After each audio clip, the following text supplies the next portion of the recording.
안녕하세요, 포니툰입니다. 우리를 웃기고 울게 만드는 귀여운 아이들이 주인공인 육아물 웹툰 좋아하시나요? 이번 영상에서는 아이들을 귀엽게 그려내는 육아물 웹툰 9개 알려드립니다. 처음 소개하는 육아물은 겨울성의 아기 죄수님입니다. 클라리스의 가족이 죽는 장면으로 작품이 시작되죠. 클라리스는 왕녀지만 사생아로 무시당하며 사람 대우를 받지 못하고 있습니다. 그러던 중 제국의 침략으로 왕족은 모두 대공 손에 죽는데 나이가 어린 클라리스는 국법에 따라 처형이 18살로 미뤄지죠. 그렇게 클라리스는 죄인의 이름으로 대공과 함께 제국으로 가게 되는데 대공의 보좌관은 클라리스를 데려가는 것에 반대합니다. 아이는 귀엽기 때문에 정들면 처형하기 어렵다는 이유였죠. 차라리 지금 왕녀를 죽이라고 하는데 그 말을 클라리스가 들어버립니다. 울며 살려달라는 클라리스에게 대공이 18살 생일에 죽일 거라고 말하자 그 말에 클라리스는 정말 감사하다며 환하게 웃죠. 왕궁에서 구박만 받던 클라리스가 대공가에서 다양한 사람들을 만나 성장하는 이야기와 대공과 대공 부인의 꽁냥꽁냥 연애 이야기까지 재밌는 작품입니다. 두 번째 작품은 엄마를 만나러 가는 길입니다. 폐건물에 혼자 살던 아이는 구조대에 의해 보육원에 보내지고 아이는 새로운 생활을 시작합니다. 아이는 친구와 친구의 엄마가 만나는 장면을 보고 엄마의 모습을 상상하게 되죠. 그리고 자신에게 편지를 보내고 필요한 물건도 선물해주는 사람이 엄마일 거란 생각을 하게 됩니다. 친구가 떠난 후 혼자 된 아이는 친구가 준 가방과 신발을 신고 엄마를 만나러 길을 떠나죠. 아이는 기차를 타고 황량한 사막에 내리고 그곳에서 신기하게 생긴 외계인을 만나게 됩니다. 그런데 외계인이 아이 망토에 달린 표식을 보더니 당황하며 도망가는데 아이가 오토바이에 매달려 따라가죠. 이 웹툰은 본편 31화로 비교적 짧게 완결됐지만 단행본이 나올 만큼 인기 있는 작품입니다. 슬플까봐 못 보겠다는 분들 걱정하지 마시고 꼭 보세요. 세 번째 시한부를 즐겼을 뿐이었는데입니다. 시한부인데 행복해하는 아이가 나오는 작품으로 여주가 웃는 모습을 보며 어느새 웃고 있는 자신을 발견하게 되죠. 남자아이만 태어나는 환가의 시한부 낙인을 가진 채 태어난 여자아이 이사벨. 하지만 이사벨은 전생의 기억을 가지고 있었고 건강한 몸으로 21년을 살 수 있다는 생각에 행복해하죠. 이사벨은 검술을 배울 순 없지만 마법에 재능이 있었고 선생님에게 마법을 배우게 되는데 마법 선생님이 이 세계 최종 흑막이었고 이사벨은 무섭지만 흑막과 잘 지내보기로 합니다. 매력적인 인물들이 많이 나오는 작품으로 은혜로운 외모의 오빠들과 이사벨 덕후인 비아통경, 반전의 흑막 등등 이 중에 내 취향 한 명쯤은 있겠지라는 생각이 드는 웹툰이에요.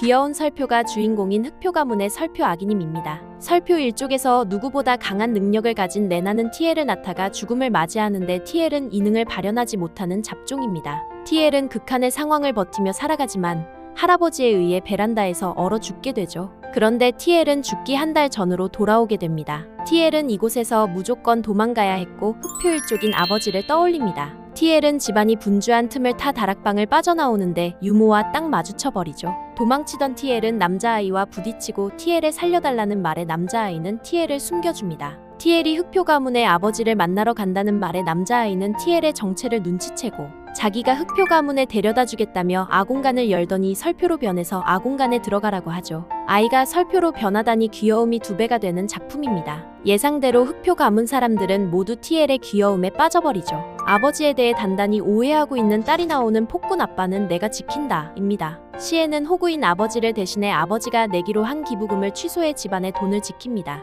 시에는 너무 착한 아빠가 항상 걱정이었고 아빠를 자신이 돌봐야 한다고 생각하죠. 어느 날 수상한 기사들이 아빠를 찾아오고 시에는 기사들을 잘 구슬려 돌려보내려고 합니다. 그때 아빠가 딸의 이름을 부르며 달려오고 아빠는 딸을 보호하려 하죠. 그런데 기사는 아빠에게 고개를 숙이며 공작가로 돌아오라는 말을 전하고 아빠는 알겠다고 합니다. 이 상황이 혼란스러운 시엔 온갖 악행을 아무렇지 않게 저지르는 공작가에 가야 한다니 시에는 걱정이 많았죠. 시에는 아빠와 공작가에 도착하고 물렁한 아빠를 사악한 공작으로부터 지켜야겠다고 다짐합니다. 연약한 아빠를 걱정하는 시엔, 과연 시엔의 생각처럼 아빠는 약한 존재일까요? 천사 아니 악마에게 사기당해 로판 소설에 환생해버린 주인공이 나오는 아기님 캐시로 로판 달린다 입니다. 주인공은 잘생긴 아빠와 오빠가 있는 금수저인 줄 알았는데 후작에게 구박당하고 온갖 굳은 일을 하며 살아가고 있습니다. 후작은 주인공의 아빠는 양육비를 주지도 않고 아이를 맡겼다며 자신에게 감사하라는 말을 하죠. 후작 딸의 생일날 주인공은 어김없이 구박을 받는데 공작이 들어와 자기 딸은 금발이 아니라고 이야기합니다. 주인공은 자신을 버린 아빠를 한눈에 알아보고 이곳을 벗어나기 위해 아빠에게 데려가 달라고 울며 매달리죠. 공작은 험악한 얼굴로 주인공을 들어 데리고 나가려다 후작 딸의 옷을 찢어버리곤 남의 것을 욕심내지 말라고 합니다. 공작가에서 지내게 된 주인공은 밥값을 해야 한다며 창문을 닫고 하녀들은 안절부절 못하죠. 하지만 주인공은 자신은 버림받았다며 여기 있으려면 일을 해야 한다고 하는데 그 말을 들은 공작의 얼굴이 험악해지죠. 주인공이 먼치킨 능력으로 시원하게 복수도 하고 가족에게도 사랑받게 되는 유가물입니다. 귀여운 고양이 한 마리 보러 오세요. 고양이인데 늑대 가문에 입양당했다 입니다. 음식을 훔쳐먹었다는 이유로 추방당한 키티야. 엄마와 엄마 뱃속의 동생들까지 모두 죽고 키티야는 늑대의 영토로 가라는 엄마의 유언에 따라 그리드 울프가로 향합니다. 그리드 울프가엔 심심해하는 형제 늑대가 있었죠. 키티야는 새끼 늑대인 척하며 일자리를 달라고 말하는데 늑대 형제는 키티야가 고양이인 걸 바로 알아챕니다. 하지만 형제들은 키티야를 골려주려고 키티야의 거짓말에 속은 척하죠. 그때 키티야 뱃속에서 나는 꼬르륵 소리. 키티야는 밥을 먹지 못한 이유를 설명하고 집안 사람들은 키티야의 이야기를 듣고 불쌍해합니다. 늑대 형제들은 키티야에게 음식을 주며 키티야를 여동생으로 만들려고 작당 모의를 하죠. 이 작품은 가족을 잃고 늑대 가문에 임시 입양된 키티야가 가족들의 복수를 위해 실력을 키워가는 성장물이자 키티야가 온 가족의 사랑을 받는 육아물입니다. 여주 성장물 좋아하신다면 추천드려요. 악역이라고 하기엔 너무 착한 멜로디가 나오는 악역 소녀는 사랑받기가 부끄러워요입니다. 사기꾼의 딸인 멜로디는 어느 날 엄마가 데려온 아이를 보고 절망합니다. 그 아이가 왔다는 건 자신의 죽음이 멀지 않다는 걸 의미했기 때문이죠. 아이는 공작의 하나뿐인 딸. 멜로디는 아이와 우호적인 관계를 맺고 죽음을 피하려고 합니다. 멜로디의 노력으로 아이는 마음의 문을 열고 빗소리를 무서워하는 아이를 안심시키며 두 사람은 친해지죠. 멜로디가 자리를 비운 사이 공작이 딸을 데리러 오고 멜로디는 이제 자신의 역할은 끝났다고 생각합니다. 멜로디는 난장판이 된 집에 돌아오고 아이와 작별 인사도 하지 못한 것이 아쉬워 눈물 흘리죠. 그때 아이가 달려와 안기며 멜로디를 울린 사람을 떼찌해 주겠다고 합니다. 아이가 멜로디를 대하는 태도나 말들이 남주보다 더 남주 같아서 귀엽다는 생각을 하게 하는 작품입니다. 마지막 작품은 설산의 괴물 황녀입니다. 선왕비인 어머니의 죄 때문에 설산으로 유배가게 된 발레리.